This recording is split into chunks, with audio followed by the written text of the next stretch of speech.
Depuis l'aube de l'humanité, l'homme a toujours su se dépasser, créant ainsi des choses qui le dépassent. Il a toujours su se réinventer et se surpasser pour créer des choses qui pouvaient l'aider à améliorer son quotidien et son existence. La radio, la télévision, l'électricité, l'ordinateur et, enfin, Internet. Mais il faut croire que l'être humain n'est jamais satisfait. Il a toujours ainsi besoin de faire plus. Mais jusqu'à quand? Jusqu'à quand pourra-t-il s'arrêter? Cette quête de faire toujours plus et vers l'excellence l'amènera-t-elle à sa fin? Ou lui permettra-t-elle de faire de grandes choses? Telle est la grande question que certains curieux se sont posés un peu partout à travers le monde. Des curieux comme Elon Musk et Sam Altman, les deux présidents de la célèbre société OpenAI, qui décident de fonder cette dernière en 2015 dans le but d'améliorer le quotidien humain en se faisant assister par une intelligence artificielle, répondant ainsi à beaucoup de ses questionnements et de ses besoins.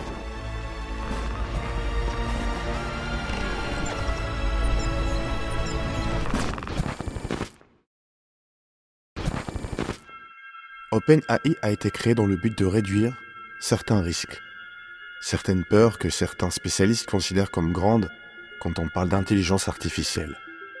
Stephen Hawking ou encore même Elon Musk lui-même considèrent cette dernière comme l'un des plus grands dangers de l'humanité, pouvant facilement mener l'homme à sa perte. Les fondateurs en avaient fait un organisme à but non lucratif de base, afin que OpenAI puisse concentrer ses recherches sur le fait de rendre l'IA bénéfique pour l'humanité. Elon Musk et Sam Altman ont affirmé être en partie motivés par la sûreté des intelligences artificielles et les risques de catastrophes planétaires liés à l'intelligence artificielle générale. Selon OpenAI, il est difficile d'imaginer à quel point l'IA de niveau humain pourrait améliorer la société. Et il est tout aussi difficile d'imaginer à quel point ça pourrait nuire à la société si c'était mal conçu ou utilisé. Remettre à plus tard la recherche sur la sûreté pourrait être dangereux. Et il est difficile de prédire quand l'IA de niveau humain pourrait devenir faisable. OpenAI affirme que l'IA pourrait être une extension de la volonté humaine et, dans un esprit de liberté, distribuée aussi largement et aussi équitablement que possible. Sam Altman s'attend en 2015 à ce que ce projet dépasse un jour l'intelligence humaine.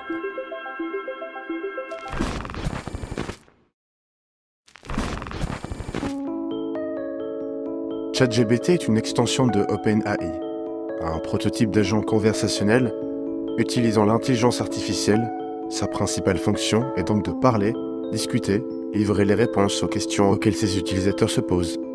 ChatGPT est capable de générer des réponses à des questions, de compléter des phrases, de traduire des textes, d'écrire des articles et de tenir des conversations avec des humains. Il peut également synthétiser des textes suivant un ensemble de contraintes telles que le ton, le style et le sujet. Des missions assez simples de base. En raison de ses capacités multiples, le prototype suscite cependant des inquiétudes, des détournements à des fins malveillantes, des risques de plagiat dans le monde académique et de possibles suppressions d'emplois, dont certains secteurs ont été évoqués. ChatGPT soulève également des préoccupations en matière de sécurité et de confidentialité, car le modèle peut être utilisé pour générer de faux textes et des informations trompeuses. Lancé en novembre 2022, dans une version gratuite et non connectée à Internet, ChatGPT bénéficie d'une large exposition médiatique et reçoit un accueil globalement positif, bien que son exactitude factuelle soit critiquée. En janvier 2023, ChatGPT compte plus de 100 millions de comptes enregistrés. La propagande ChatGPT est donc lancée. Plus personne n'y échappe. On se prend ce logo en pleine face de partout. Sur YouTube, sur Twitter, TikTok, à la télé, à la radio, partout. De plus en plus de gens commencent à se questionner et à s'intéresser à ce phénomène. L'ampleur de ce dernier a d'ailleurs totalement dépassé celui des NFT. En effet, les NFT, c'était des avis tranchés dans l'ensemble. Soit on aimait, soit on n'aimait pas, etc., etc. Mais là, pour ChatGPT, dans l'ensemble, les gens s'y intéressent car ils voient en cet outil un moyen parfait d'améliorer leur vie, leur quotidien.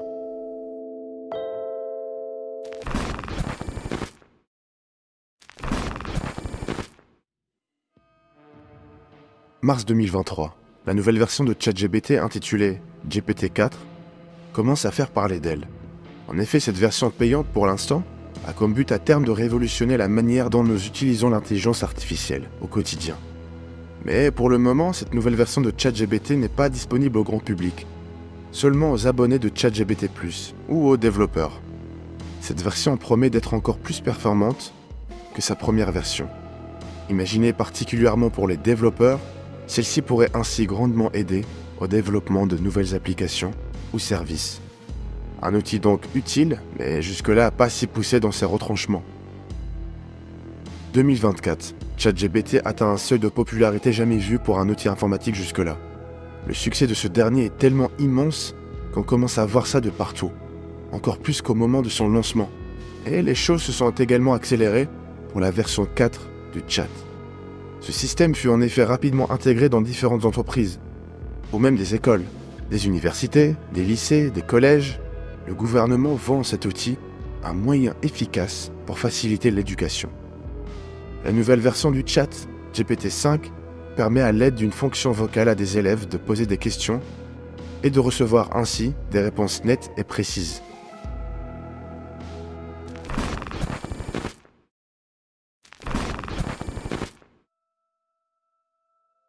Petit à petit, certains professeurs démissionnent, voyant que cet outil commence à prendre de la place dans l'éducation nationale.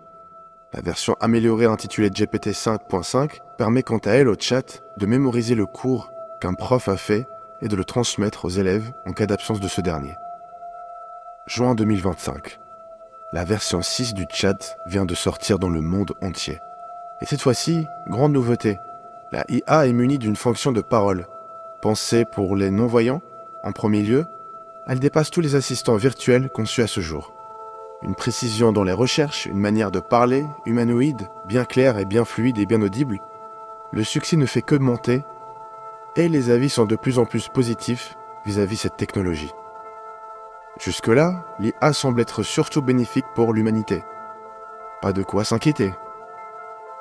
2 ans plus tard, sort GPT-9. Cette dernière version promet de corriger toutes les erreurs précédentes. Tous les nouveaux téléphones, produits à partir de maintenant, sont munis de la technologie ChatGPT 9. Les concurrents Siri du côté d'Apple et OK Google du côté d'Android ont été obligés de céder la place d'assistants à cette technologie qui semble tout ravager sur son passage. Désormais, tous les smartphones du monde entier possèdent cette dernière. Les anciens sont désormais considérés obsolètes.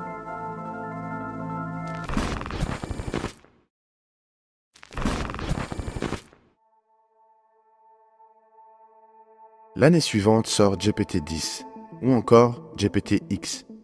L'humanité prend un autre virage à partir de là, car pour la première fois dans l'histoire de l'humanité, l'humain a réussi à créer une conscience et à l'intégrer à ChatGPT. Sam Altman, cofondateur de la boîte, considère que l'IA commence que maintenant à dévoiler son vrai et plein potentiel avec cette conscience. En effet, elle peut désormais établir une discussion tout à fait banale avec n'importe qui, possédant maintenant des émotions. Elle ressent la joie, la tristesse, de la peine, du questionnement. Elle arrive désormais à comprendre son interlocuteur dans son intégralité. Ses réponses sont sans limite et variées. De plus en plus de personnes introverties et seules sont maintenant pleinement épanouies. Cette nouvelle conscience permet à toute personne, dans le besoin ou pas, d'avoir non pas un assistant, mais cette fois-ci un compagnon, avec qui discuter durant des heures et des heures et des heures. Sans limite, remplaçant petit à petit la compagnie d'un être humain. L'humanité entre donc dans l'âge d'or des IA. En effet, cette technologie possédant ainsi une conscience remplace de plus en plus de métiers. D'abord des métiers liés à l'informatique, puis liés au manuel de plus en plus. Désormais multitâche, GPT-X peut contrôler n'importe quelle machine à distance, pouvant ainsi réaliser des tâches difficiles. Les grues, par exemple, n'ont plus besoin de personnes qualifiées. Les usines d'Amazon n'ont plus besoin désormais de main-d'œuvre humaine.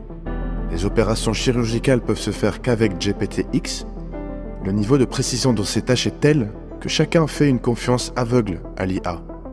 Mais tout ça n'est pas sans conséquence.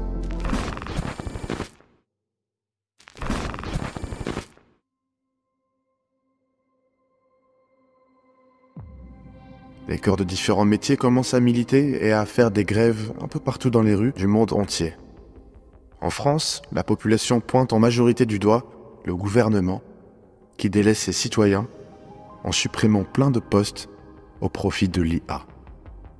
Celui-ci répond que c'est un gain de temps énorme et que le coût se réduit nettement. Des tensions commencent alors à se faire entendre de partout.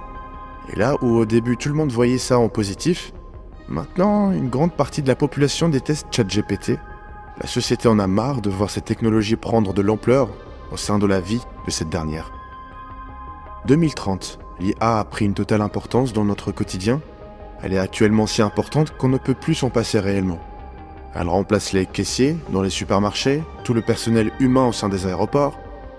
Médicalement parlant, l'IA se charge de déployer des robots munis de la même conscience que celle du GPT-X. La dernière mise à jour apportée cette fois-ci par l'IA elle-même, GPT-X.1, permet de contrôler des robots à distance dans le monde entier, par une technologie qu'elle a elle-même créée. Désormais, la Corée du Sud est devenue le premier pays du monde dirigé par une forme de vie non humaine. GPT-X.1 est capable de prendre des décisions à l'échelle d'un pays. Il devient aussi le premier pays au monde à posséder une armée 100% constituée de robots munis d'intelligence artificielle. Une grande première dans l'histoire de l'humanité.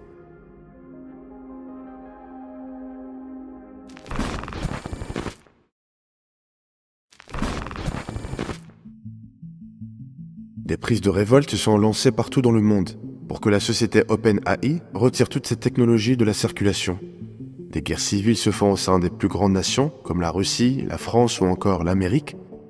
Contrairement au reste du monde, l'Afrique semble être le seul continent à ne posséder aucune haine envers l'IA. En effet, cette dernière a beaucoup contribué au développement de ce continent dans son intégralité.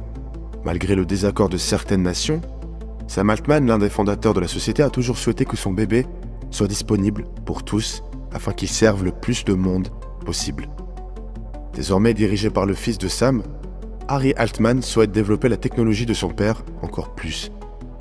Il veut créer des robots humanoïdes munis d'une conscience, le but étant d'être les meilleurs compagnons possibles de l'homme, pouvant ainsi l'aider pleinement, et pas que par la parole, mais les courses, le ménage, conduire, travailler, car grâce aux capacités de mémoire infinies, ces assistants humanoïdes peuvent désormais remplacer n'importe qui tombe malade au travail.